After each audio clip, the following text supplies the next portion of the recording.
Primeiro, eu queria agradecer a oportunidade por poder vir aqui mostrar um pouco como é que é a parte do profissional mesmo, fora da academia, né?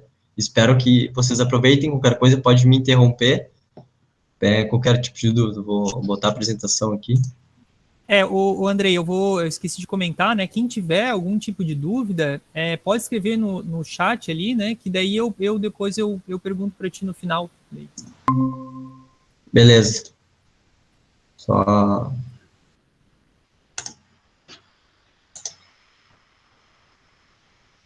confirmar se vocês estão enxergando minha tela aí, tudo certo? Tudo certo. Beleza. Então, como o professor já falou, essa série de palestras é da Universidade para Atuação no Ramo Náutico. Hoje eu trabalho na FS Artes, que é situada em Biguaçu. Trabalho na parte da engenharia. Basicamente, eu comecei a engenharia, fiz estágio, não tinha engenheiro nenhum, e fiz a parte do estágio que foi satisfatória pelo ponto de vista da empresa, e comecei com... Eu era o setor da engenharia. Aqui meus contatos.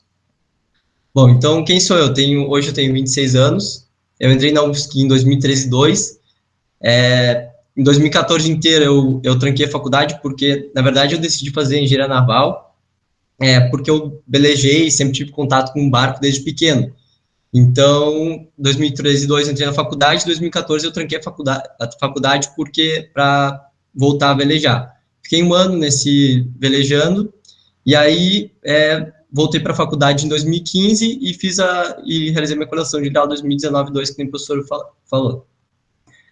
Durante a faculdade, eu participei 3 anos da equipe Babitonga, onde eu trabalhei no setor naval, onde eu fui líder do setor naval, parte de laminação, a gente mudou bastante coisa no barco, deu andamento no trabalho que já vinha sendo feito, a gente conseguiu alguns resultados bons em competições, mas o resultado grande da equipe veio no ano que eu saí da equipe.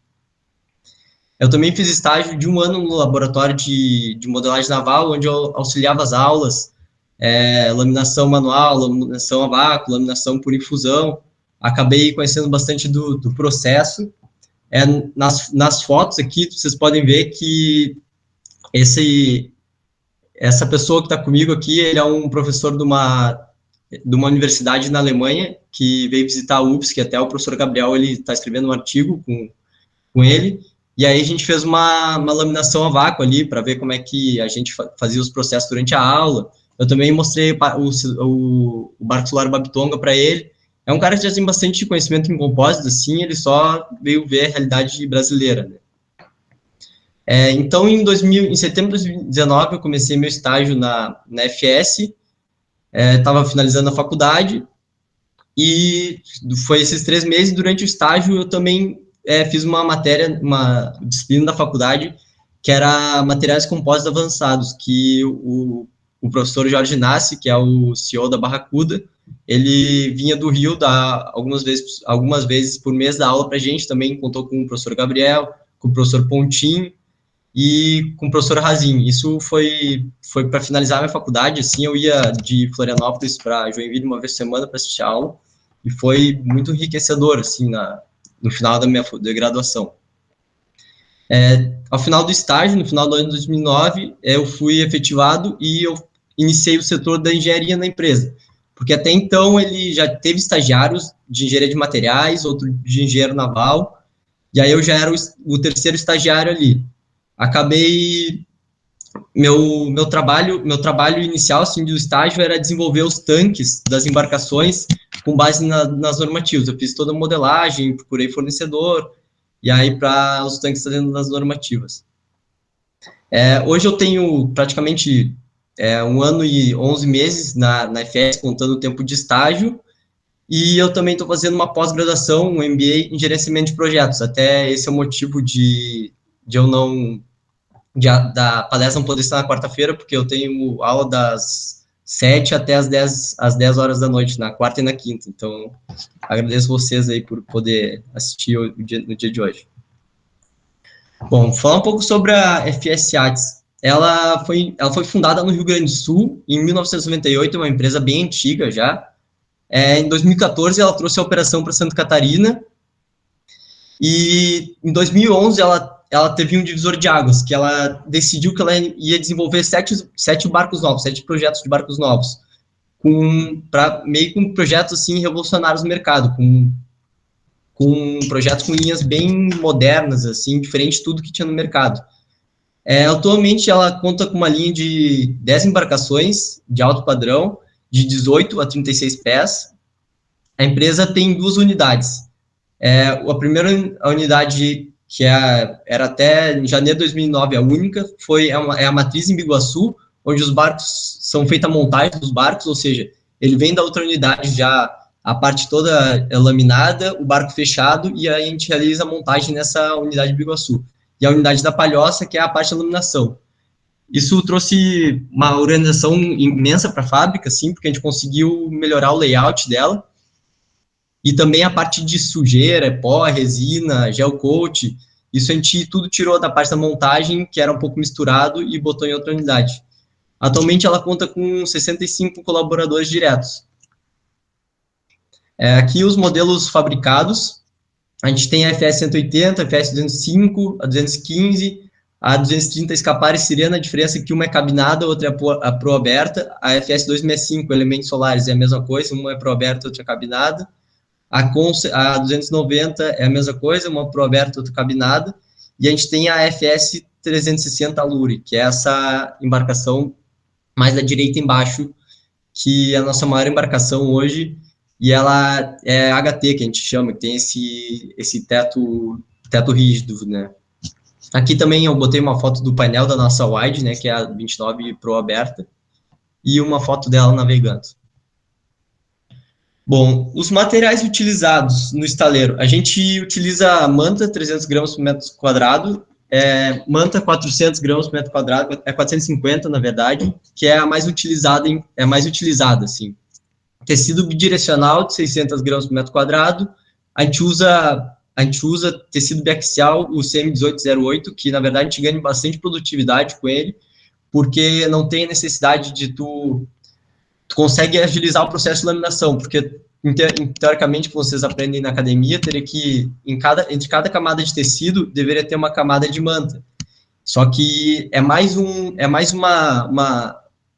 a manta para cortar, para fazer tudo, para laminar. Então, assim com o tecido 1808, que é um combinado, que já vem manta e tecido, agiliza bastante o processo. Até alguns momentos é difícil de achar esse tecido no mercado, devido à demanda dele, do mercado náutico, e às vezes o preço sobe e a gente tenta sempre manter ele, porque realmente o grande de produtividade com ele é bem alto. A gente usa núcleo inercial leve de PVC e PET. Normalmente a gente utiliza o Divinicel H60, né, que é a densidade dele, de 10 milímetros, ou PET de 10 milímetros H80. Eu botei uma imagem ali do lado do núcleo inercial. Coremate a gente utiliza de 2, 3 milímetros também. Madeiras para onde vão cunhos, onde vai fixado alguma coisa, utiliza madeiras. Algumas tampas a gente utiliza também, mas a gente tem trocado por Divinicel, espuma inercial leve, né, para diminuir o peso das embarcações. A gente trabalha basicamente com resina poliéster, gel coat, né, cera líquida desmoldante e selante para os moldes. Esses foram os materiais, sim, mais importantes que eu lembrei e eu coloquei aqui. Bom, o nosso processo de laminação é processo de laminação manual, a gente não faz nenhuma peça a vácuo ou por infusão, porque para o porte das nossas embarcações ainda não vale a pena. Talvez uma 36 ganharia produtividade fazendo por infusão um casco, mas ainda a gente acha um pouco cedo para trocar de processo, porque é um processo bem caro, a parte dos consumíveis que acabam indo fora, peel-ply, a bolsa plástica, tudo esse material vai fora, então a gente acaba fazendo tudo por laminação manual. Tudo começa com a preparação no molde, né? Basicamente, o molde sem imperfeições, ele vai replicar tudo na peça. Então, se tu tem um molde bem feito, sem quebrado, a gente acaba ganhando tempo lá no acabamento, que na verdade o acabamento gera um gargalo muito grande. Se tu tem teus moldes quebrados, acaba saindo quebrado em todas as peças, os cascos ou todo lugar no casco. Então a gente a gente agora está com uma política que todos os cascos, todos os moldes passam uma vez por mês, ou uma vez a cada 2 meses, eles passam por um processo de reparos, porque não adianta a gente ficar consertando o mesmo quebrado em todos os barcos, é mais fácil a gente ir lá consertar o molde e resolver esse problema. A gente também ganhou bastante produtividade nisso. A gente é um gargalo grande no acabamento, por causa desses quebrados no molde, foi lá, arrumou os moldes, agora já melhorou bastante. Bom, preparou o molde, se o molde estava cru, não tinha nenhum tratamento superficial, a gente passa uma camada de selante, que ele acaba tirando a porosidade da superfície da peça, depois do polimento, tudo isso, né? E aí depois passa 6 a 7 camadas de cera líquida. E se tu cuidar bem do molde, a gente consegue tirar até uns 10 cascos do molde, assim, antes de ter que dar uma outra demão de cera. A pintura do gel coat é uma pintura, bem crítico, assim, porque se tu tem uma pintura bem feita, tu não vai ter acabamento final, e às vezes tu tem uma pintura, algum problema de pintura, e o acabamento final não fecha, assim, quando tu pinta o gel por fora, sem ser na forma, depois o casco tá pronto, tu acaba vendo que tem um mapa ali, fica uma bola, às vezes, tipo, não tem nem como arrumar isso, acaba sendo bem trabalhoso. Então, tem que ter bastante atenção nessa parte da pintura do gel coat, assim, que é muito importante. Bom, a gente tem aí a laminação, né, tem casco, convés, peças e chassis. São os grandes grupos. Depois que o barco sai da laminação, ele vai para a rebarba, porque tem as bordas do molde ali, tem por exemplo, no convés tem as aberturas, tem a abertura da gaiuta, a abertura da porta, que tudo isso é rebarbado, porque ali, na verdade, é só feita uma laminação para poder desmoldar, mas depois é cortado e aquela parte fica fora. Após a laminação, a rebarba, elas vão para a laminação secundária, é onde os barcos, porque tem as caixas, tá? E as caixas são fixadas nos lugares, algumas outras peças que não teria como fazer no mesmo molde são fixadas. Após isso é feito o fechamento, também são colocados os dutos elétricos, feito inúmeras coisas com o barco aberto ainda. Após isso é feito o fechamento é feito com rebite e alaminado internamente, e depois vem a etapa de acabamento. Na imagem mais da direita de baixo, vocês podem ver, ele está laminando as varas d'água dos barcos. Ali é uma região muito crítica, então a gente é crítica em questão de ficar bolha, ficar espaço que tu não conseguiu laminar direito e depois apareceu um quebrado. Então a gente bota fio roving nas quilhas para preencher e depois preenche com massa, para não ter perigo de ter uma bolha ali e botar o barco na carreta e quebrar e ter que fazer esse conserto. Na imagem da esquerda de baixo, a gente vê ali, eles já estão dando as primeiras camadas, que é o skin coat, né, que vocês aprendem na faculdade, que por sinal é uma parte muito importante do processo. Quando eu entrei na fábrica, eles davam 2 ou 3 camadas de manta na sequência, nas primeiras camadas, porque para ganhar produtividade, né? Era esse o pensamento deles. Mas depois a gente trocou de gerente da produção e eu também tinha saído da faculdade, tipo, falei, mas como é que faz isso? Porque o que a gente aprende na faculdade o skin coat dar uma camada de manta, espera ele esfriar, dá uma segunda camada de manta, espera esfriar, dá uma terceira camada de manta. O skin coat serve para quê? Serve para não marcar o tecido no costado do barco. Isso realmente acontece. O professor Gabriel deve falar isso nas aulas. E se tu laminar o skin coat, botar os tecidos em cima, tu vai depois ver que a superfície fica toda quadriculada e não tem acabamento que retire esse quadriculado da superfície. Então, depois que a gente começou a respeitar a ordem e o tempo de resfriamento das coisas, a gente começou a acabar com esses problemas, assim. Uma embarcação de 29 pés, por exemplo, ela tem 55 peças, tirando o casco, o convés e o chassis.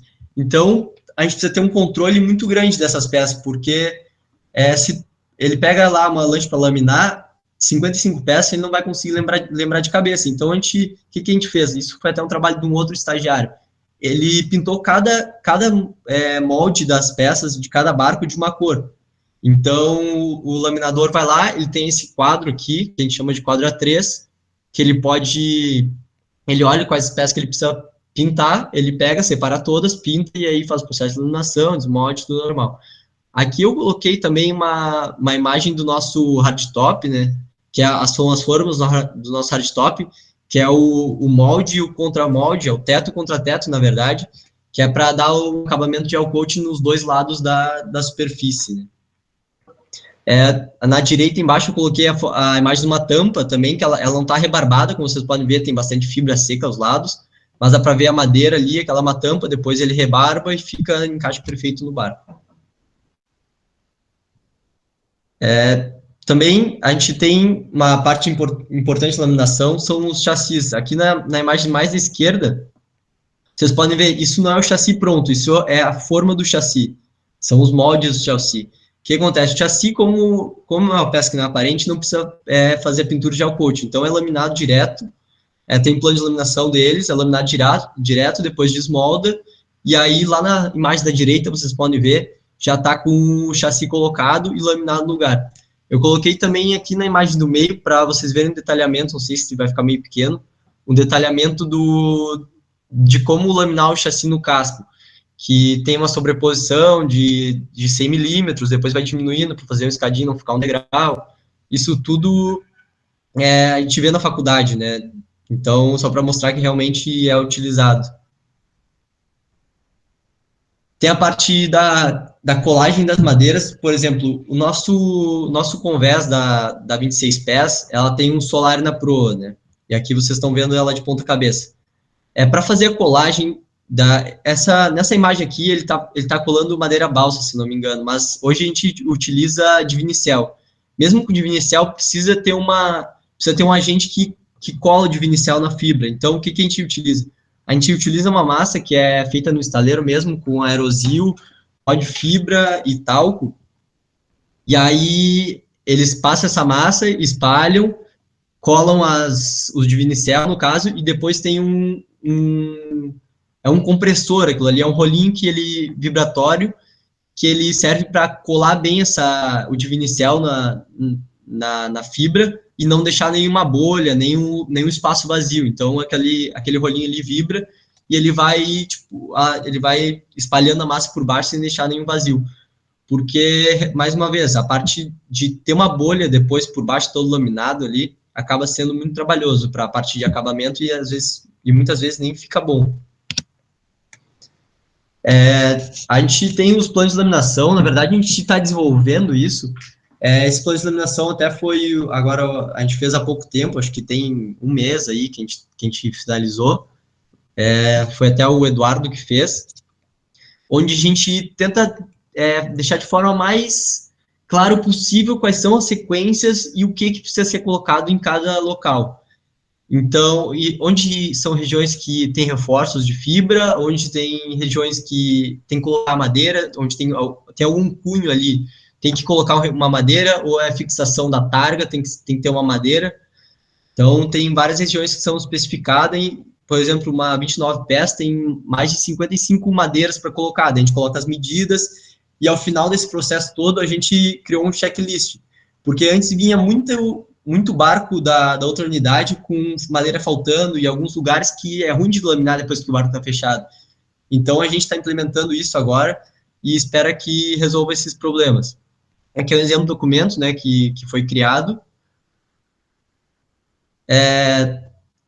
Também, durante o processo de laminação, é feita a laminação, e logo após, durante a laminação é roletado cada canto para não ter nada de bolha, principalmente as primeiras camadas, que são as mais importantes, a parte do skin coat, e após esfriar ou curar essa primeira camada, eles vão com uma lâmpada na mão, assim, e vão vendo onde que tem bolhas. E onde tem bolha, ele vai lá, pega uma espátula, abre aquela bolha, depois ele vai e lamina em cima de novo. Isso evita muito problema de acabamento no final do processo. Então, basicamente, é essa verificação que a gente faz hoje. E há algum tempo não se fazia nem essa verificação, era roletado, tudo certo, só que eles não passavam verificando o trabalho depois, se um tecido tinha se deslocado, alguma coisa assim, criado uma bolha, acabavam não vendo. Hoje em dia eles voltam, abrem tudo com uma espátula, vai lá, lamina de novo, antes de desmoldar, né? Daí na hora do desmolde já tem fibra ali, tá tudo certo, não tem bolha. Uma parte do dia a dia no estaleiro, né? Que essa, eu acho que é a parte bem importante, assim. Os processos nem sempre são realizados igual que aprendemos na academia, e é difícil de mudar isso, nem quando eu entrei, que essa parte do ski coat, que eles davam 3 camadas de manta, e não, uma em cima da outra, não esperavam esfriar, não esperavam nada. Eu conversei com eles, mas mesmo assim, tipo, é difícil tu chegar recém-formado e querer mudar o processo do pessoal, então eu sempre fui muito cuidadoso nas coisas que eu falava para ele, mas acabou que hoje a empresa está amadurecendo bastante e viu que realmente isso era um problema, assim. Outra dificuldade que eu senti bastante foi em definir os planos de iluminação sem experiência prévia. Sem experiência prévia, eu tinha um pouco, assim, porque o Waptonga eu já tinha muita noção, assim, dos laminados, no laboratório também eu tinha noção de que era laminado, mas se tu vai fazer um plano de iluminação num casco, tem uma normativa para te seguir. O problema são as caixas, o problema são tampas, daí tu vai ter que contar com a experiência do pessoal lá mesmo, assim, tu vai precisar bastante da ajuda deles. Foi a parte que eu mais senti dificuldade. Eu até botei na imagem da direita, aquilo ali, eu tinha acabado de fazer a matéria com o Jorge Nassi e apareceu que um cliente ia colocar uma plataforma submersível numa 36, na nossa 36 pés. E aí eu precisava passar para a produção quais iam ser os reforços nas regiões onde pegava os braços da plataforma. Eu não tinha noção nenhuma de o que eu tinha que colocar ali, eu simplesmente peguei, fiz um desenho só da polpa do barco, tentei representar de forma mais simples possível, né, que a gente tem que sempre tentar simplificar as coisas, aproximar por uma coisa que a gente saiba, para depois ir complicando. Então, eu simplesmente peguei e tentei fazer a forma mais simples possível, a geometria da plataforma, o que tinha de canto ali, que já servia para reforçar. Aí coloquei as cargas também, que eu olhei a carga da plataforma, que era a carga máxima da plataforma, coloquei as cargas e fiz essa simulação. Com a simulação, com base nas aulas que eu tinha aprendido com o Jorge Nassi, defini uma deformação máxima ali e fui colocando materiais até ficar numa deformação máxima que para mim era aceitável. Acabou que deu certo, aparentemente, né? O barco ele foi para o Recife, nunca tivemos reclamações disso, espero que tenha dado tudo certo. Mas isso acontece muito pouco, assim, porque precisa ser um pouco mais prático no estaleiro, né?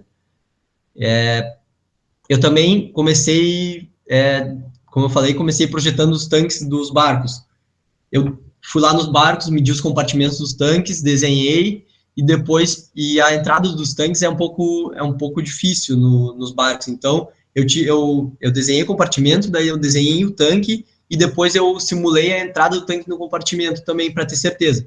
Não satisfeito e não acreditando só na minha modelagem, eu pedi para eles fazerem um modelo. Vocês podem ver na foto da esquerda, tem um modelo do meu tanque ali.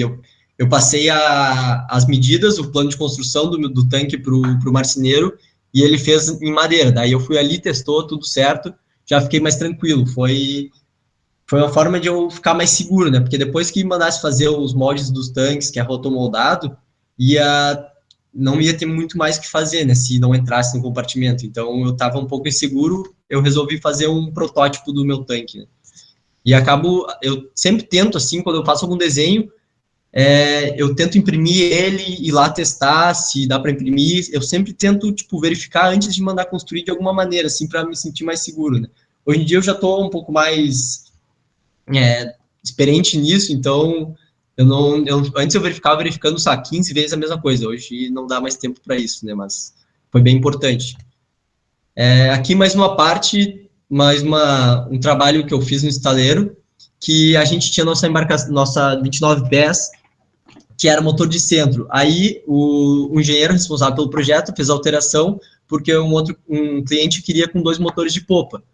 Aí ficou na imagem na esquerda ali, ele fez toda a parte da modelagem, só que depois um outro cliente quis com um motor de popa, e aí precisava fazer um rebaixo na popa, como vocês podem ver ali, vem a popa na imagem da direita, e tem um dente ali.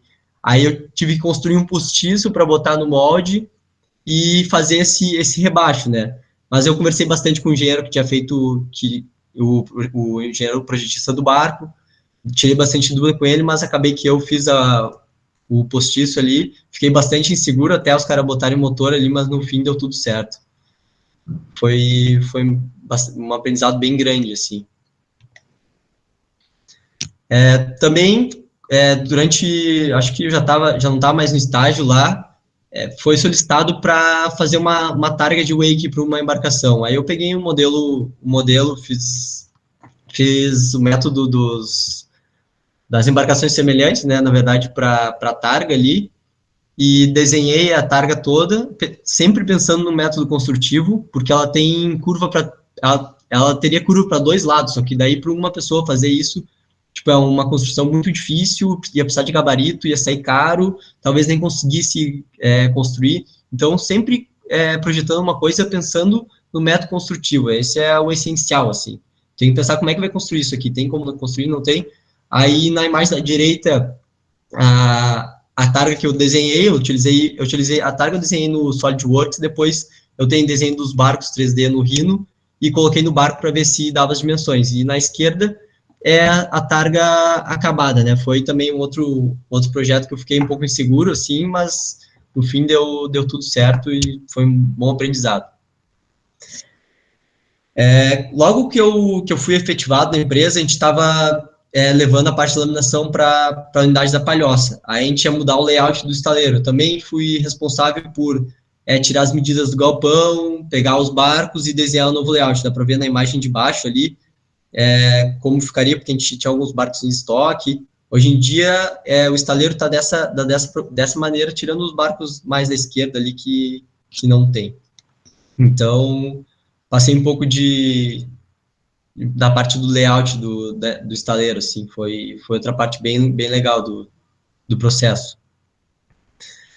E hoje em dia, eu trabalho com alguma parte de adaptação de peças, como vocês viram ali que eu desenhei aquela adaptação do motor de polpa da embarcação. A gente tem agora uma plataforma submergível para fazer, e vai ser o nosso setor de engenharia que vai fazer. Claro que os engenheiros, tem um engenheiro que nos ajuda bastante, que é o Jean Shinzato, e sempre quando eu tenho algum problema, assim, eu ligo para ele. Foi um cara bem aberto, me ajudou um monte, assim. E também o nosso trabalho lá, o setor da engenharia está trabalhando muito em processos. A parte da engenharia, de peças e tal, ocupa 30% do nosso tempo. O resto do tempo é processos. A gente está implementando um PCP na fábrica, que antes não tinha. A gente está implementando cronogramas que antes falava, quais são os barcos da semana, não tinha um cronograma, assim. Então, a gente está fazendo todo esse controle de planejamento, processos.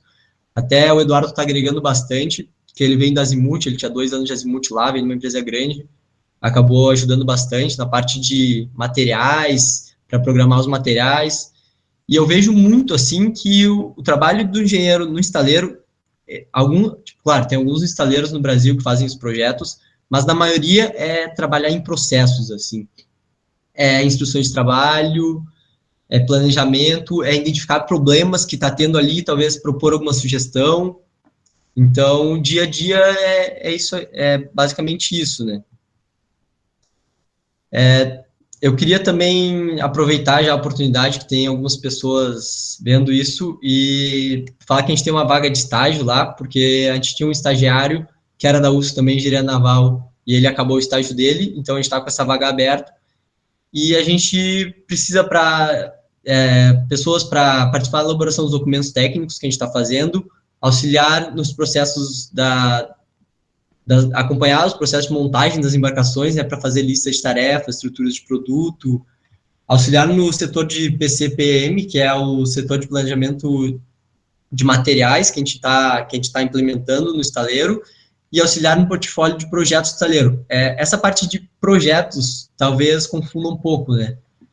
A gente sim tem um projeto de uma lancha nova em execução, mas essa parte de projetos que eu falo, que hoje a gente está implementando um sistema ERP na empresa. Então, projetos não é só projetar algum barco, ter um projeto de implementação de um layout novo na fábrica, são esses o projeto de implementação do controle de materiais. Então, esse é o nosso portfólio de projetos hoje, mas a gente também tem o nosso projeto da embarcação nova. A gente tem requisito, né, que é o conhecimento do pacote Office, porque é basicamente documentos, desejar conhecimento em algum software CAD 2D e 3D, né, que a gente utiliza Rhino, utiliza o AutoCAD, para pegar os desenhos de embarcações, colocar onde são as madeiras, toda essa parte, cursando engenharia. Aí o contato pode mandar para a recepção, que ela distribui para as pessoas que tem que distribuir. E acho que basicamente era isso. Eu agradeço pelo tempo de vocês. Qualquer pergunta aí que tiver, agora eu tô aberto. Beleza, Andrei? Show! Muito obrigado aí, até vaga de estágio, tá? A gente tá vindo nessas palestras aqui, uma maravilha isso. Sim, aproximando a academia da indústria. Essa é a ideia, né? Essa é a ideia mesmo. Andrei, eu tenho algumas dúvidas ali, acho que puxou bem a parte de compósitos mesmo, obrigado por ter puxado isso, né? É o tema que o pessoal tá vendo na disciplina, a gente fala muita coisa na disciplina, e até a gente se questiona se realmente é condizente com o que acontece na prática, né? E daí quando a gente vê essas palestras, a gente vê, não, realmente faz sentido, né? Faz sentido que e alguns aspectos talvez a gente devia explorar um pouco mais e não explora tanto, né? Então eu acho que é bom por esse lado, né? Daí uma dúvida que eu fiquei, cara, eu nunca tinha escutado isso, daí na hora que falou, me chamou a atenção, é a parte ali de identificação de defeitos com uma lâmpada no skin coat, né?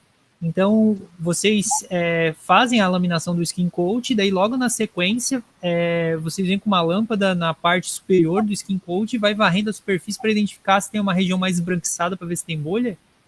Porque basicamente faz skin coat e aí depende muito da resina que utiliza. Tem umas resinas mais escuras, tem umas mais claras, e aí na camada do skin coat, como o gel tá por baixo, principalmente quando é gel escuro, se tu passar tu vem com uma lâmpada, assim, que eles têm, uma lâmpada, tipo, manual, a bateria, e eles vêm olhando, quando, tipo, gel escuro, dá pra ver muito bem, assim, onde ficou uma bolinha, tipo, ele já dá pra identificar, daí eles pegam uma espátula, quebram essa bolha, abrem ela, né, e aí botam ali uma nova camada de manta, né, pra fechar aquele buraco.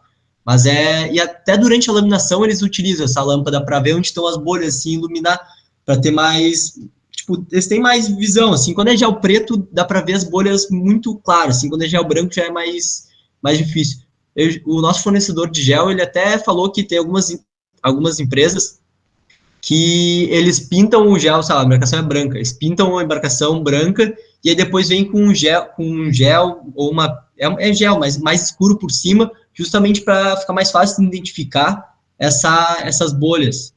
E eles utilizam isso muito em molde, assim, porque molde é uma peça crítica, né? Porque se tiver uma bolha ali, depois de consertar, é ruim, vai começar a tirar, vai quebrar. Então, eles usam eles usam esse método, assim, para identificar as bolhas. Não é ideal, não é perfeito, né? Não enxerga tudo, mas já resolveu muitos problemas, porque antes vinha bolha, assim, tava quase saindo, quando aparecia uma bolinha assim, ou tu via um tricadinho, só apertava e furava, assim. Diminuiu bastante o nosso problema com bolha, só de começar a utilizar essa inspeção visual depois do laminado. Uhum. Uma coisa que eu nunca tinha ouvido falar, uma coisa, para mim, novidade mesmo, bom saber disso aí. É uma técnica bem utilizada nos estaleiros, assim, aqui da região, pelo menos, né? Cada região acho que tem uma cultura de processo, né? Mas aqui, pelo menos... Foi bem legal isso, quando implementaram. Uhum. O André, tem uma pergunta aqui do Rodson no chat aqui, né? Quais os pesos das embarcações? Eu acho que talvez não saiba todo de cabeça, mas mais ou menos um range aí, alguma coisa, tens noção? A gente pesou, eu vou falar peso só de fibra, né? Que a gente pesou uma embarcação agora, uma 23 pés cabinada, porque a gente vai exportar para Portugal e aí precisava essas informações mais precisas para botar na certificação CE, depois fazer teste de estabilidade. Então, a gente chegou lá, a gente pesou, ela deu 1.100 quilos, basicamente, assim, uma 23 pés, só fibra, né, sem para-brisa, sem inox, sem todas essas, sem motor.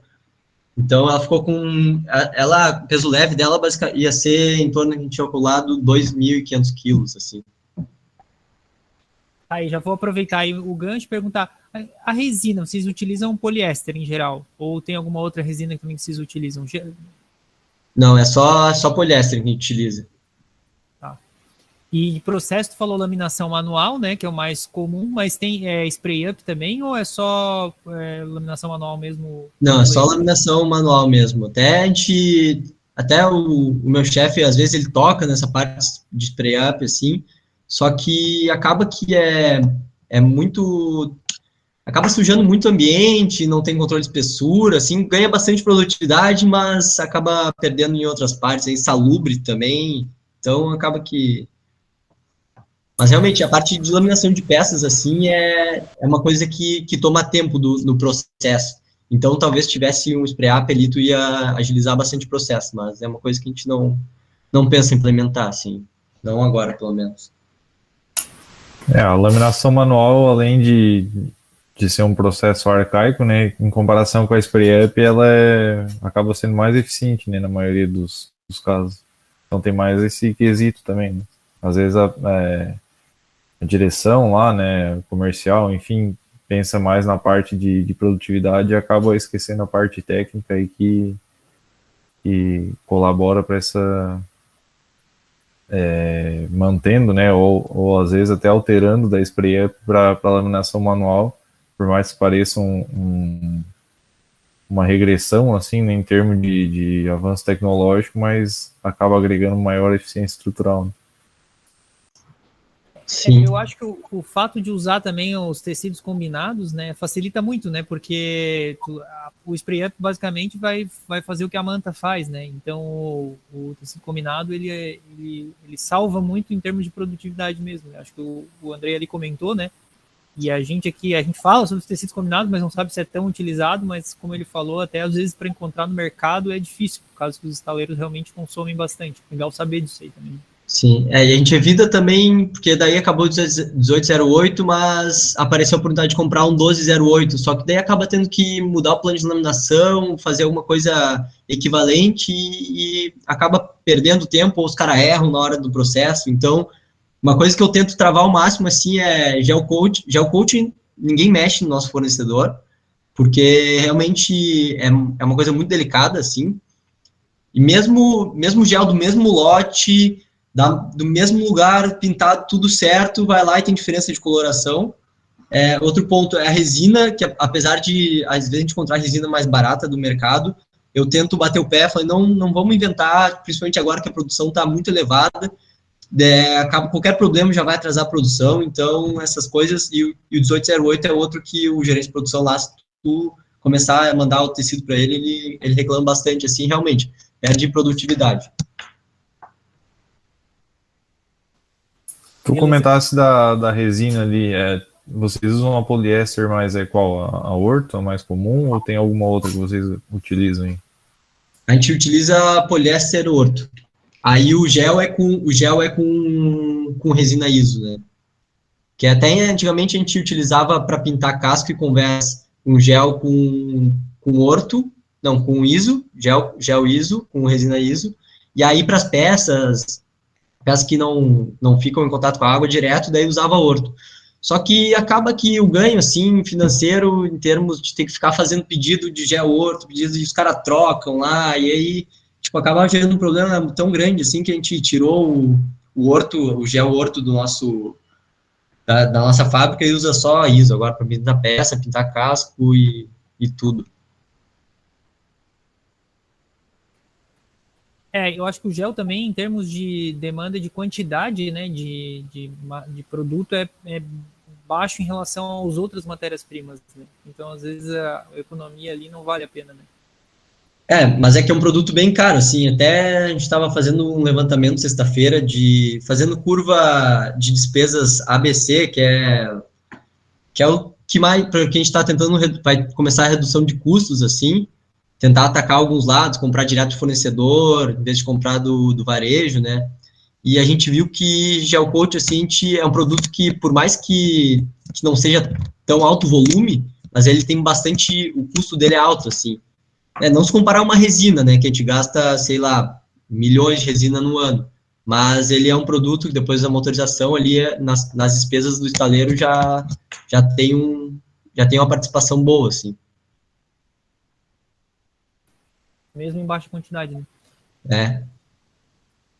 O Andrei, tem uma pergunta aqui do chat, também do Hodson, comparado ao plano de laminação, qual é o percentual do erro em relação ao peso? Que basicamente a gente não pesa todos os barcos, né? A gente pesou esse e a gente até está estudando agora começar a pesar por amostragem, porque os planos de iluminação, eles estavam passando por mudanças muito grandes, assim. Porque entrou esse gerente novo lá e ele estava acertando ainda algumas coisas, e aí ele, para ganhar produtividade, ele mudou alguns processos ali, e aí agora a gente travou os processos e a gente vai começar agora a verificar, né? Tem que ter uma certa repetibilidade nos pesos das embarcações. Talvez a gente faça por amostragem, mas a gente não acaba não pesando, assim. E tem um problema, né, de plano de laminação e do real. Vai muita manta para colar madeira, vai massa para colar as madeiras, então não é que nem projetasse lá uma embarcação de alta performance, que é quilo de resina na infusão e não vai mais nada, porque tudo já vem, a antepara já vem infundida, o cara cola, tipo, a variação, assim, eu tenho certeza que vai ser bem grande, assim, se começar a comparar. Tem região de sobreposição, né, que o cara não põe, às vezes, no plano, né? Enfim. Isso. O Ângelo aqui também tem uma pergunta, quantas embarcações são produzidas por mês, em média, assim? Eu não vou falar no mês em si, assim, eu vou falar desse ano que a gente está com a estimativa de entregar, não só vender, né, entregar 94 barcos, daí, só que varia entre os barcos grandes, os barcos pequenos, né, a gente tem a 290 Wide, que basicamente é o barco que mais vendeu no ano, assim, ele era um barco que ficava sempre poucas vendas, mas esse ano ele é só o que entra, assim, até é um pouco ruim para a parte produtiva da laminação, porque tem uma forma de casco de 29 pés, que é a mesma para cabinada e para o aberto, e tem daí dois moldes de convés. Aí, se tu lamina uma cabinada e uma pro aberta, tu ganha um pouco de produtividade, porque enquanto tu tá laminando o convés de uma, tu tá montando a outra, e aí acabou entrando muito da pro aberta, assim, e aí eu tento colocar os outros barcos no meio para tentar ganhar um pouco de produtividade, assim, a galera não ficar parada ali. Então, em torno de 94 barcos. A gente vai tentar, a parte da laminação, a gente conseguiu ganhar bastante produtividade nos últimos 2 meses, assim, até faço controle dos materiais, vi que consumiu bastante, mas eu acompanhei toda semana lá, realmente está vindo bastante barco para a gente. Ele botou o cronograma, está bem atrasado, ele colocou em dia o cronograma, só que a gente está com problema de falta de materiais de montagem mesmo. Então, o barco chega ali, está com uma lista de faltantes gigante, e aí a gente está começando a cobrar os fornecedores antes, por isso que a gente começou a implementar essa parte de gerenciamento de materiais do estaleiro, porque a gente vê que a gente vai ganhar muita produtividade. Se o montador chegar e começar a montar o barco e tiver tudo e montar, iniciar no meio e terminar o barco sem ter que ir para outro ou depois voltar. Então, a gente vê que esse é uma grande produtividade que a gente pode ganhar com um custo baixo, né?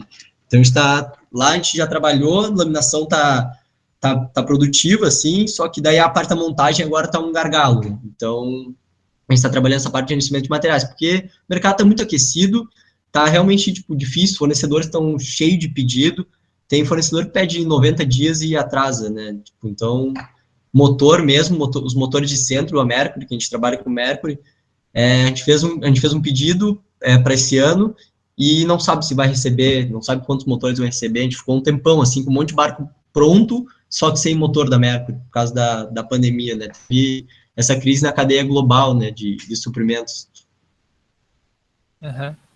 E falando um pouco dessa questão de embarcações que vocês produzem, a gente comentou no início, né, vocês estão com uma demanda bem alta, não é só vocês, né, o mercado no geral náutico está com uma demanda bem alta, mas no caso de vocês, assim, a maior clientela é pessoa física mesmo ou não? Sim, sim, é pessoa física mesmo, assim. Eu vejo que, porque eu recebo as horas de produção quando os vendedores vendem, depois eu monto os cronogramas de laminação e tudo, e a maioria é pessoa física, assim, o nosso público. Aí para as lanchas maiores começa a entrar em nome das empresas, assim, mas ainda eu posso dizer é a parte da minoria, assim, é mais pessoa física. Tá. Indo um pouquinho, voltando um pouquinho na parte técnica, tá? Vou dar umas dúvidas aqui. A parte de fibras, né? Tu falou das mantas que vocês utilizam, os tecidos ali que vocês utilizam, é tudo vidro, né? Vocês não trabalham com outra matéria-prima, né? Fibra de carbono, aramida. Não, não, é tudo fibra de vidro mesmo. Tá, e customização, vocês fazem alguma coisa ou é aqueles modelos que estão ali disponíveis, assim? A gente faz bastante, assim, porque, exemplo é aquela lancha que eu falei, que era uma lancha com motor de centro, e aí o cliente queria uma lancha com 2 motores de popa. A gente insistiu com ele, tentou fazer ele desistir, mas é um parceiro do estaleiro, daí acabou que fez o projeto para... E realmente o barco ficou bem bonito, assim, a navegabilidade ficou boa, porque normalmente esses projetos ficou meio estranho de navegar, assim, mas eu já naveguei, ficaram bem bons, foi feito em parceria com o Jean, né, ele fez a maior parte, é um cara bem experiente, então acabou que... Mas a gente personaliza, customiza bastante os barcos, assim, cores nem se fala, né, pinturas, a gente utiliza já o coat colorido para algumas cores, e outras cores aí é pintura automotiva mesmo. Também, às vezes o cliente quer targa rebatível, né, porque tem que passar embaixo de uma ponte para chegar onde que ele navega, daí dá um trabalho, sei lá, uma targa demora 3 dias para o cara fechar e dar acabamento. Aí uma targa que é dobrável precisa cortar a targa, não sei o que, deve demorar tipo, quase, sei lá, 7 dias de trabalho, assim, Eu até pergunto, quando que estão vendendo essas targas aqui? Porque o que a gente perde de tempo numa targa dessa tem que estar valendo muito a pena, assim, pra gente. Mas faz bastante customização, assim, dos barcos. E tu falou de gel colorido ali, vocês fazem aplicação de mais de uma cor em uma mesma peça? Quando eu digo mais de uma cor é para acabamento, né? Não, por exemplo, que nem aquela técnica que tu colocou ali, que é aplicar o gel para identificação de bolhas, né? Ou defeitos. A gente basicamente pinta de uma cor só as peças, né? Tipo, os cascos que mudam de cor, basicamente, né? Porque a gente tem um gel cinza, que é azul grafite, assim, é bonita a cor. Aí tem gel azul, das lanchas menores tem um gel vermelho, que eu não gosto muito, gel preto e gel branco. Dentro dos problemas que dá nesse gel colorido, de não fechar acabamento, eu vou lá na sala de vendedores e falo, se vocês querem os barcos rápidos, vendam branco, porque é o mais fácil de acabamento, não dá problema. Aí acabou que agora vendeu uma leva de branco, assim, até tá todo mundo feliz lá, que não tá dando problema. A gente antigamente, o estaleiro fazia uma lancha que era eram 2 colorações de gel, daí eles pintavam o fundo de uma cor, isolavam todo o resto, depois isolavam o fundo, e aí pintavam uma listra no costado, assim, de outra cor. Não era linha d'água, era um detalhe do barco mesmo. Mas isso dá um trabalho, para dar problema é grande, não fica bom, tipo, é problema, assim. Normalmente, quando é muito complexo, assim, a gente fala para o cliente que é pintura automotiva e aí pinta, sei lá, pinta de gel preto, e aí a partir ali que pega na areia, não sei o quê, tem mais proteção, é com gel, só que daí os costados são coloridos, são da cor que ele quiser fazer. O Andrei, tu comentou ali que, a princípio, né, vocês não têm ideia de migrar para outro processo produtivo que não seja laminação manual, porque ela está atendendo o que vocês têm de demanda hoje, né? Mas tu vê que a gente sabe, né, que processos mais envolvam aí a utilização de bomba de vácuo, por exemplo, processo de infusão, né? Ele tem as suas vantagens em relação à laminação manual, né? Tu acha que existe uma perspectiva aí no futuro de se começar a fazer algumas peças, talvez uma parte, uma embarcação também com processo de infusão, ou tu acha que isso aí, nesse momento, ainda nem está sendo ventilado? Eu acho que tem muita coisa para arrumar ainda, tipo, muito processo para desenhar, para amadurecer o pessoal, assim, para poder utilizar um processo desse, assim. Eu vejo a única justificativa que a gente conseguiria implementar é realmente o ganho de produtividade, né, de laminar um casco, que é uma peça fácil de infundir, né, de laminar um casco numa levada só, assim, né, e é a única justificativa. E talvez se a gente migrar para uma embarcação de 40 pés e ter um volume, né, bom nela, já começa a valer a pena, assim, para ganhar produtividade, porque se for em tempo de qualidade laminado, assim, eu acho que o pessoal da diretoria ainda não vai aprovar, apesar de ter vontade, mas financeiramente não justifica, assim, dá para ver que eles conhecem, sabem que o processo realmente vai ter um laminado melhor, mas financeiramente ainda é uma empresa, né, precisa dar lucro. Até porque isso tem que cruzar com a demanda que vocês estão tendo hoje, né? Então não adianta parar toda uma linha de produção para mudar um processo que é novo e acabar virando uma bola de neve.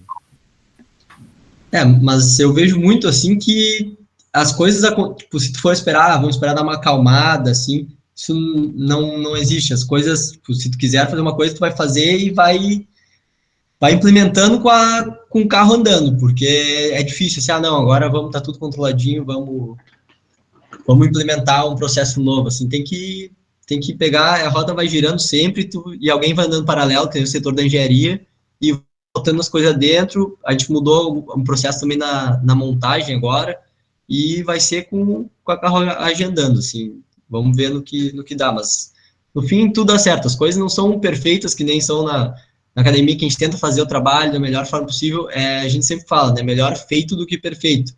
Claro que a gente mantém uma qualidade no que está fazendo, para não ter problemas, assim, mas as coisas precisam dar o primeiro pontapé para as coisas desenrolarem, porque às vezes fica só planejando e projetando e não sei o quê, mas tem uma data lá que precisa fazer o barco e precisa estar pronto aquilo, se não tá, vai daquele jeito igual. Então, a perfeição não existe, assim, é uma grande diferença da academia, né, que tu tenta fazer o melhor trabalho possível ali, tu tem tempo, ou às vezes não tem, mas tem uma data, ali chega um ponto que tu precisa entregar, é isso, e vai para frente, né.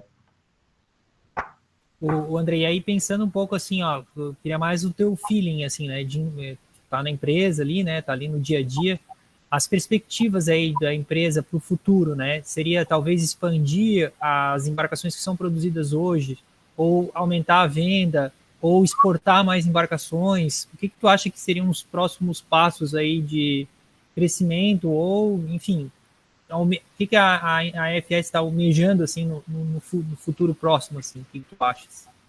A gente agora está com a equipe da engenharia que, não só da engenharia, assim, a equipe no estaleiro está amadurecendo bastante e, tipo, as coisas estão dando certo, estão saindo do papel, esses projetos que eu falo, né, que são implementação de sistemas novos, de métodos novos. Então, o estaleiro, antigamente, eu via que eles não queriam crescimento, assim, eles queriam manter essa produção enxuta, tanto é que a gente não trabalha com revendas, a gente não quer volume de vendas de barco, a gente trabalha direto com o cliente final, não faz revendas. Então, eles queriam manter a produção enxuta ali, ser um produto mais exclusivo. Posso comparar talvez com uma Ferrari, assim, não produz tantas unidades, mas com altíssima qualidade. Mas hoje, com essa equipe forte, com essa base forte que está vindo, dá para ver que eles estão perdendo um pouco o medo do crescimento, assim, e estão vendo que estão se sentindo mais seguros, porque antes ficava muito na mão de 2, 3 pessoas ali que tinham que fazer tudo, e se as pessoas não estavam, parava o negócio. Hoje em dia, está se formando já, desenhando os processos, as coisas caminham sozinhas se eles não estão. Então, a ideia do estaleiro, eu acredito que é aumentar a produção, sim, e continuar crescendo de forma madura, né? E um outro projeto é realmente, a gente está prospectando bastante de cliente fora, porque se o Brasil tiver uma crise, alguma coisa, porque daí não é o mercado náutico do Brasil, né? Daí é o mercado náutico do mundo. Então, a gente abre muitos horizontes. Se aqui no Brasil a gente estiver vendendo, a gente está exportando, está continuando a fazer barco, então realmente está buscando bastante. A gente está fazendo certificação, já certificou 2 barcos, está fazendo o 3º, e provavelmente vai fazer mais uns 2 aí na sequência. Esse ano mesmo a gente está exportando, tipo, bastante barco, assim. Então, essa é a ideia do estaleiro, é desenhar bastante processo para poder crescer de forma sadia e que passe segurança para os donos e para a diretoria, assim, que se uma pessoa sair, não vai acabar o estaleiro, porque tem ali os processos bem desenhados e tudo, né? comentou ali que vocês estão exportando para a Europa, exportando para alguns locais, né? A gente exportou, esse ano a gente vai exportar total, né, 5 barcos para Dinamarca, são 2 para Nova Zelândia, 3 barcos para Portugal, e agora eles estão quase fechando negócio com 6, 7 barcos para a Sérvia. Então, realmente, a gente fez certificação dos barcos ali, que é basicamente ficar lendo o ISO e tentando entender. E aí tem umas coisas que são realmente chatas da norma, assim, como como a OBS da vida, mas que tem que ser feitas e depois que tu faz a primeira vez, tipo, o problema é fazer a primeira vez que eu peguei para fazer a lancha menor ali, também fiquei bem seguro, mas agora já fiz uma lancha maior, claro que com a ajuda de toda a equipe, né, mas acaba que tu troca a experiência também com pessoas de outros estaleiros. Hoje mesmo a gente tava em dúvida num bocal de limpeza dos tanques de dejetos, de águas negras, da lancha, precisava ter um símbolo, se não precisava. A gente conversou com o pessoal da Schaeffer, e aí eles também estavam na dúvida, acabou que a gente leu a norma, e quando vê, tipo, eles não estavam utilizando também no bocal, e aí o fornecedor, que era o mesmo, recebeu o pedido de todo mundo para colocar esse símbolo no bocal, né? Dá para ver que os estaleiros, tipo, são bem unidos, assim, nessa parte. Uma pessoa conhece a outra, porque hoje eu tô na FS, daí tem, sei lá, o Bedin que tá na Fokker, lá na Fibra Forte, aí tem alguém que tá na Schaeffer também, e acaba trocando essa experiência, né? Que é uma parte que realmente ajuda muito, tanto fornecedores, peças, tudo, assim, ajuda muito. Isso é verdade, e tem mercado para todos, né? Se for pensar, né? Então não são concorrentes, na verdade um ajuda o outro aí, né? Sim. Andrei, uma pergunta aqui da Laís, em média, qual a potência e velocidade máxima da 23 pés, por exemplo? A gente instala motor entre 200 e 250 HP na 23 pés, que é motor de centro, né, são V6, e velocidade máxima deu 36 nós, eu acho, 36 nós esses dias que a gente saiu para fazer um teste de mar. Beleza. Andrei, eu tenho umas perguntas aí um pouco mais para o Andrei agora, tá? Acho que tu já falou um pouquinho na apresentação, né? Tu há 3 anos atrás estava aqui conosco, né? Possivelmente estaria nessa live aqui assistindo. E agora tu está aí dando a palestra, né? Algumas coisas já deu para sentir na tua apresentação, mas eu queria que tu pontuasse novamente, assim, quais foram os aspectos aí que tu sentiu mais insegurança aí, ou que talvez tu sentiu que faltou um pouquinho na graduação, que tu pensou, isso aqui o curso deveria me ajudar um pouquinho mais, ou alguma coisa ao contrário, que falou assim, eu acho que a gente fez bem essa parte, entendeu bem essa parte. Então, qual que é a tua visão hoje, né, do curso de Engenharia Naval aqui da UFSC, para a tua formação em relação à tua atividade profissional hoje? Eu sempre busquei, né, no Babitonga, depois no laboratório, tipo, a parte prática, assim, né, e isso acabou, eu entrei também, meu histórico da vela, eu entrei no estaleiro ali, eu conversava na hora da entrevista, com o pessoal de igual para igual, assim, dá para ver que todo mundo que chega no estaleiro, assim, recém-formado, sofre um pouco ainda com as nomenclaturas, com entender as coisas. Para mim foi bem mais fácil, mas foi porque na faculdade eu busquei e também já tinha um pouco do histórico. Hoje eu trabalho muito com a parte de processos, assim, de processos no geral, não só processo de laminação, escrever processos, essa parte. Eu senti um pouco de dificuldade realmente nessa parte, assim, eu entendi os processos, mas às vezes eu não sabia como.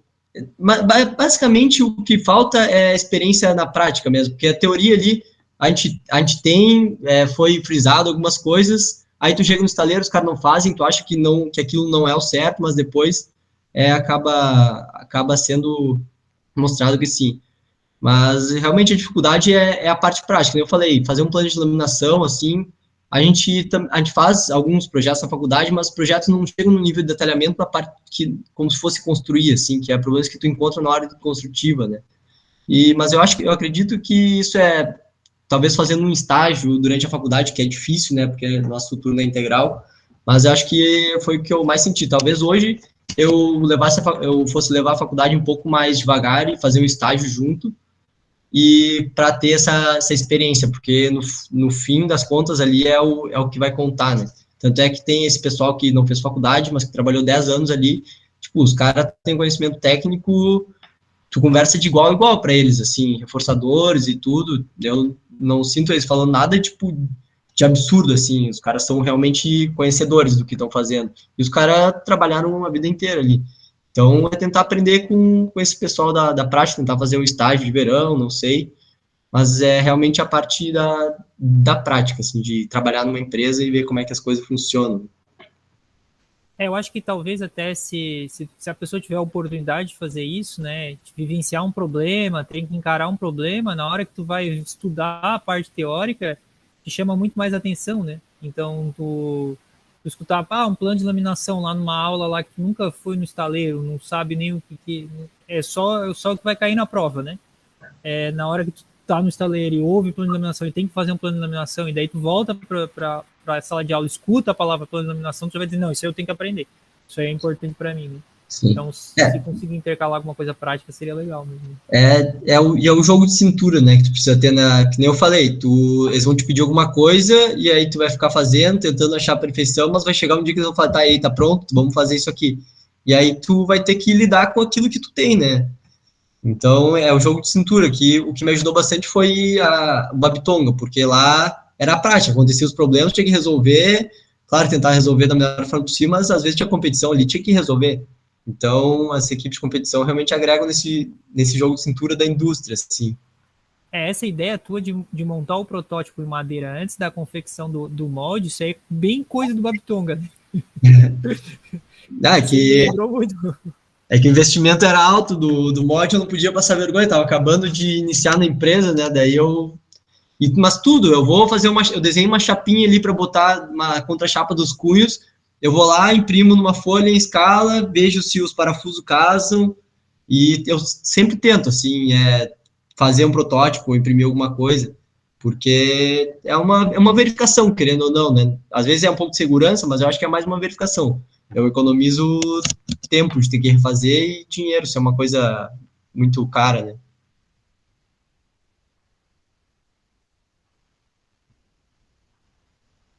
É uma ótima saída, né? Te dá mais segurança, talvez, né? E só comentando dessa tua experiência ali de iniciar esse departamento aí de setor de engenharia na empresa, né? Hoje vocês são em 2, 3, talvez aí com estagiário, né? Existe a perspectiva também de ampliar esse quadro de engenheiros, ou o que tu achas? Não, acho que não cabe a ti a decisão, claro, né? Mas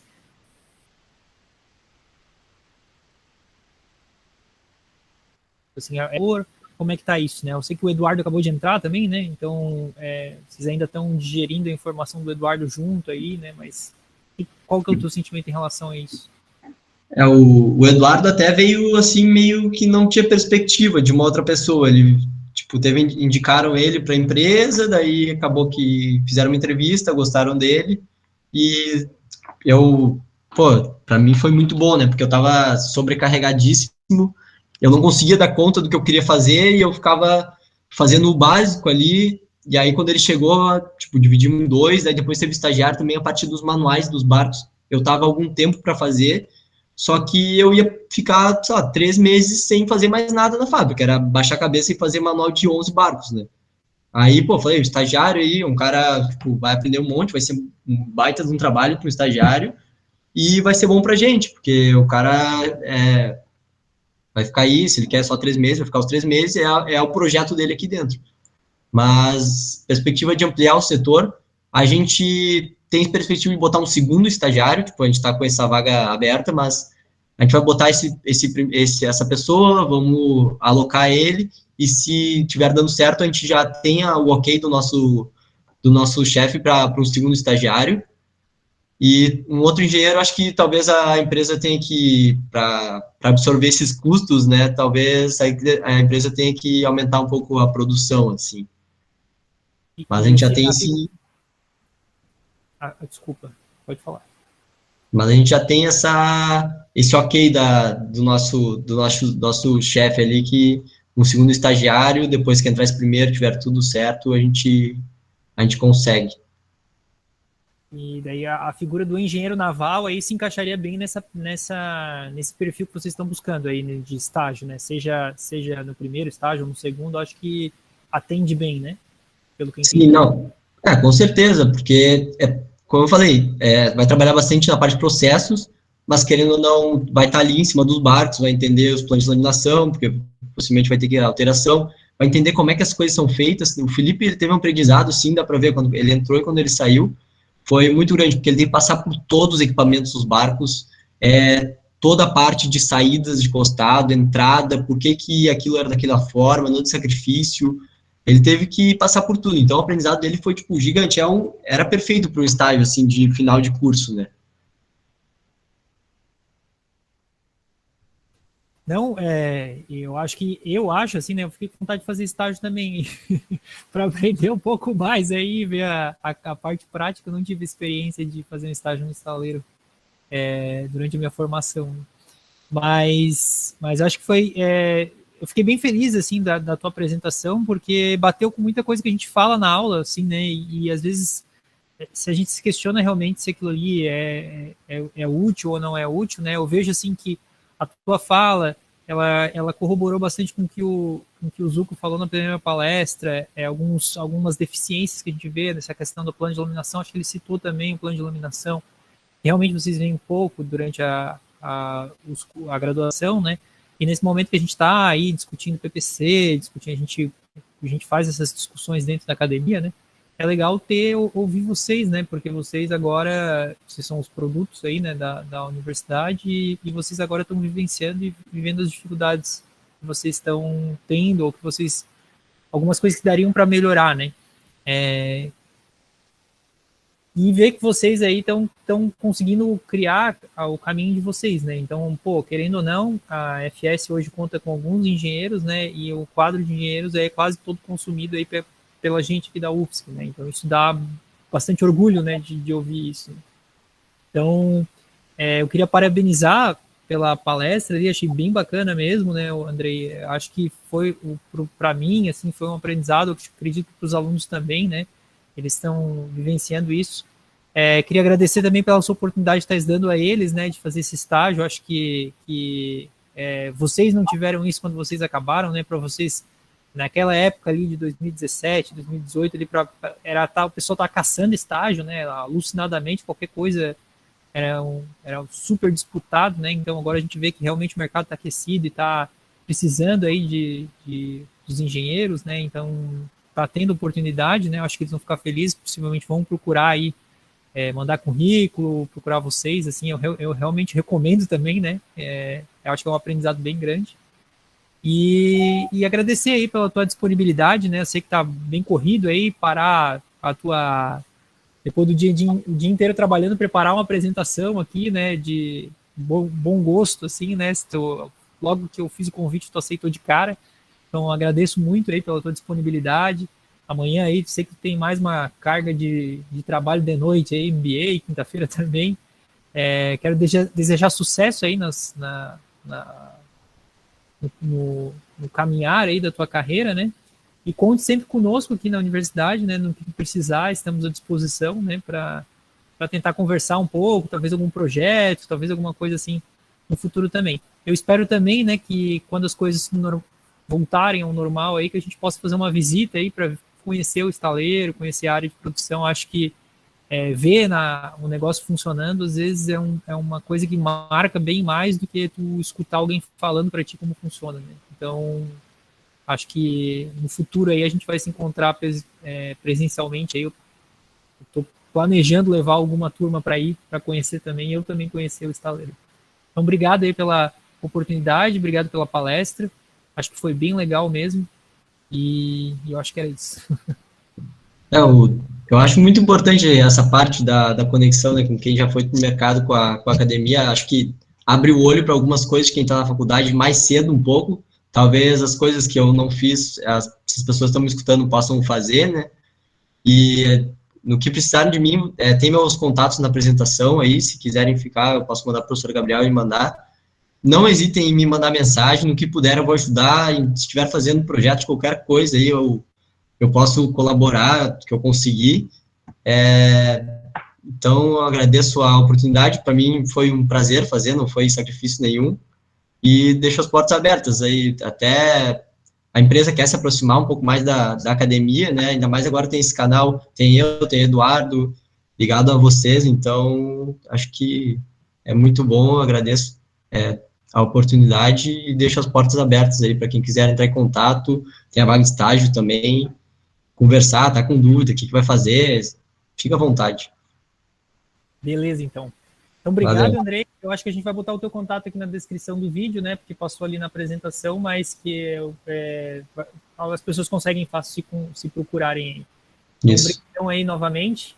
Então, agradeço a presença de todo mundo aí que acompanhou aqui ao vivo e desejo uma boa noite aí a todos e uma boa semana.